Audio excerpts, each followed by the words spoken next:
रात के अंधेरे में खूबसूरत चीजें भी भयानक लगने लगती हैं। फिर ये तो सुहागपुर का रहस्य था जो अब अंधेरे में अपने और भयानक रूप में सामने आया था। सुहानी और रवि दोनों ही अंधेरे के उस भयानक रूप को देखकर हैरान थे। सुहानी, ये जो कुछ भी अभी मैंने देखा, क्या वो सब तुमने भी देखा था ना? अंधेरी रात, सुनसान इलाका, दूर दूर तक सिवाय अंधेरे के कुछ भी नजर नहीं आ रहा है। ऐसे में हमने जो कुछ भी देखा वो दोनों बातें कर ही रहे थे कि रघु काका वहां पर आ गए। अभी आपने जो देखा वो सिर्फ आपको डराने के लिए एक भ्रम था। सुहागपुर में न जाने कितने राज दफन हैं और साथ में दफन हैं राज परिवार की खुशियां। बरसों से इस परिवार ने अंधेरे के सिवाय और कुछ भी नहीं देखा।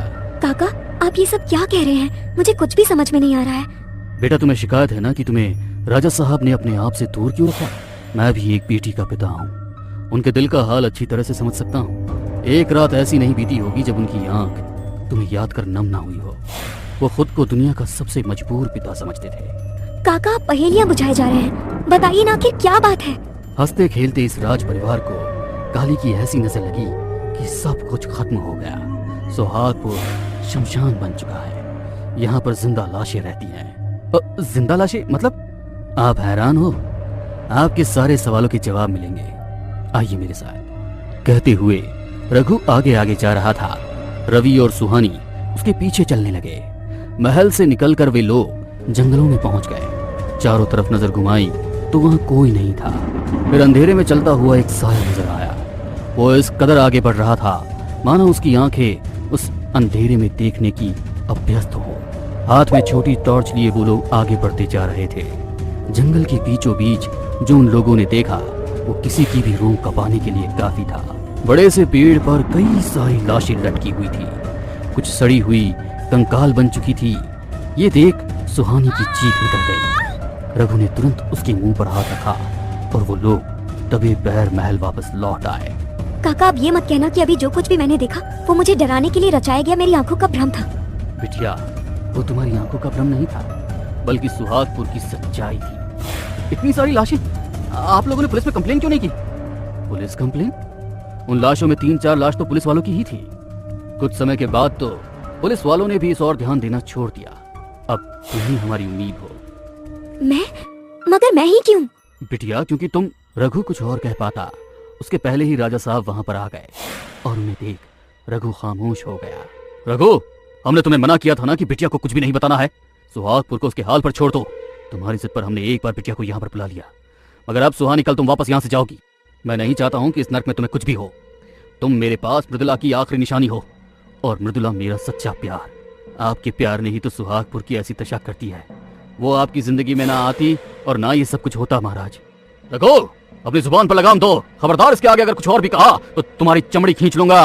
महाराज, आप कहेंगे तो अपनी चमड़ी के जूते बनवा कर आपको मैं खुद पहना दूंगा, मगर सुहागपुर की ये दशा मुझसे और बर्दाश्त नहीं होती। बिटिया को सब सच बताना ही होगा। जी पिताजी महाराज, अब जब तक मुझे सब कुछ पता नहीं चलेगा मैं कहीं नहीं जाने वाली। यदि मैं सुहागपुर की खुशियाँ लौटा सकती हूँ तो मैं तैयार हूँ, चाहे इसके लिए मुझे मेरी जान ही क्यों न देनी पड़े। आप हमें सब बता दीजिए। सुहानी के पूछने पर रघु उसे सारी कहानी सुनाने लगा। किसी समय में हमारा सुहागपुर बहुत ही समृद्ध राज्य हुआ करता था। गवर्नमेंट के आने के बाद भी लोग राजा साहब को ही अपना राजा मानते थे। उनकी और बड़ी रानी माँ की बहुत इज्जत थी, मगर उनकी जिंदगी में काल का साया बनकर आई मृदुला।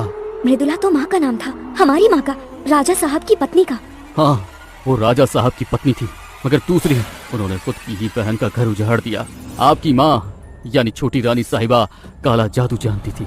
राजा साहब को पाने के लिए उन्होंने अपनी ही बहन की कोख बांध दी ताकि उन्हें संतान न हो सके, और फिर खुद त्याग की प्रतिमा बन राजा साहब को वंश देने के लिए उनसे दूसरी शादी कर ली। ये आप क्या कह रहे हैं? हमारी माँ राजा साहब की दूसरी पत्नी थी? थी नहीं, है, और उन्होंने ही सुहागपुर की ये दशा कर रखी है। उनकी मौत सिर्फ और सिर्फ आपके हाथों हो सकती है, क्योंकि आप ही उनकी संतान हैं। वो आपको जन्म देते ही मारना चाहती थी, मगर राजा साहब ने आपको हमेशा उनसे बचा कर रखा। हमारे कुलगुरु ने उनकी सीमा सुहागपुर में ही बांध दी ताकि वो आपको कोई नुकसान न पहुंचा सके। आपको आपकी खुद की माँ से बचाने के लिए महाराज ने आपको यहाँ से दूर रखा। यहाँ तक कि बड़ी रानी साहिबा का अंतिम संस्कार भी नहीं किया गया, क्योंकि उन्होंने मरते वक्त राजा साहब से वचन लिया था कि पहले मृदुला की चिता को अग्नि मिले, उसके बाद ही मेरी चिता को अग्नि देना। आज भी उनका शव महल के तहखाने में सुरक्षित है। मृदुला आज भी हर रात राजा साहब से आपका पता पूछने के लिए इस महल में आती है, और जब राजा साहब से सच नहीं उगलवा पाती तो किसी न किसी की एक मौत तय होती है। उसने सभी लाशों को वहां उस पेड़ पर टांग रखा है। नहीं, ये सच नहीं हो सकता, आप झूठ कह रहे हैं। यही सच है। अब आप पूरे 21 साल की हो चुकी हैं। आने वाली अमावस्या को मृदुला पूरे 108 जानवरों की बलि चढ़ाएगी। उसके बाद उसकी ताकत कई गुना बढ़ जाएगी। फिर उसे रोक पाना लगभग नामुमकिन होगा। हम रोकेंगे हमारी माँ को, मगर कैसे? सुहानी, सुहागपुर को अपने हाल पर छोड़ दो और चली जाओ यहाँ से। हमने तुम्हारी माँ से सच्चा प्यार किया था, मगर तुम्हारी माँ ने हमारा इस्तेमाल किया। इसमें तुम्हारी कोई गलती नहीं है बेटा। अब हम नहीं चाहते कि वो तुम्हें कोई नुकसान पहुंचाए। हमारा क्या है, डॉक्टर्स जवाब दे चुके हैं। कुछ ही दिनों के मेहमान और हैं। महाराज, आपने हमें बहुत दिनों तक सच्चाई से दूर रखा, पर अब हमें सच्चाई पता चल चुकी है, इसलिए अब हमें उसका सामना करने दीजिए। अब हम अकेले नहीं हैं, हमारे साथ रवि भी है। क्यों रवि, तुम मेरे साथ हो ना? सुहानी की बात सुनकर रवि ने आगे जाकर उसका हाथ पकड़ा और महाराज से आशीर्वाद लिया। बेटा, यदि तुम चाहती हो कि तुम उसे मारो तो तुम्हारे पास सिर्फ और सिर्फ कल की रात है। उसके बाद मृदुला अपना अनुष्ठान शुरू कर देगी। उस समय उसे मारना किसी आम मनुष्य के बस की बात नहीं होगी। कहते हुए रघु ने सुहानी को एक किताब दी और सारी रात उस किताब में दिए हुए अनुष्ठान को करने के लिए कहा। सुहानी और रवि दोनों मिलकर सारी रात उस अनुष्ठान को करते रहे।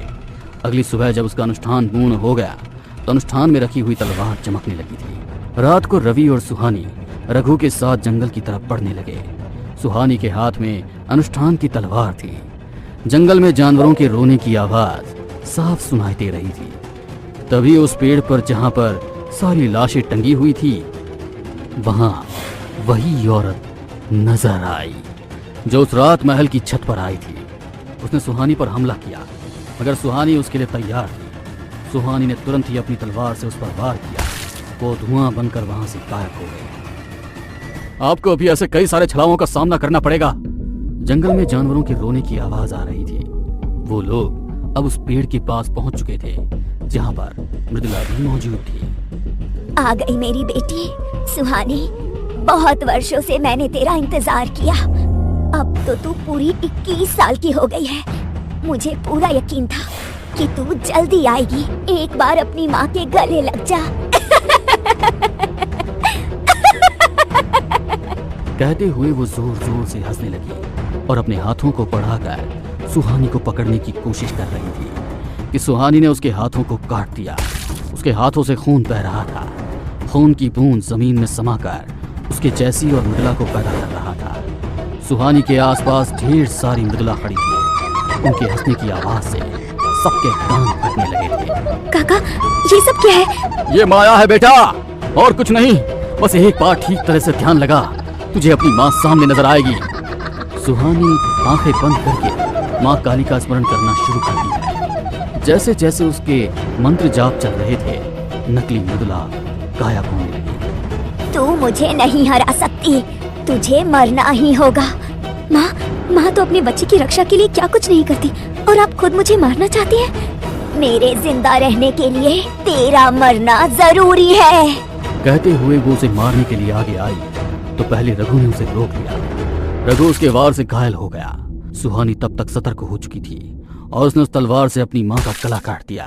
जैसे ही सुहानी ने अपनी माँ का गला काटा, आसपास मौजूद सारी नकारात्मक शक्तियां काला धुआं बनकर वहां से गायब हो चुकी थी। साथ ही सुहागपुर अब खुशहाल हो गया था। आज महाराज बहुत खुश थे क्योंकि मरने के पहले उन्होंने सुहागपुर की मुसीबत को दूर होते देख लिया था। महाराज ने मृदुला और अपनी पहली पत्नी दोनों का अंतिम संस्कार किया और साथ ही यह तय किया कि रवि और सुहानी का रिश्ता हो जाए।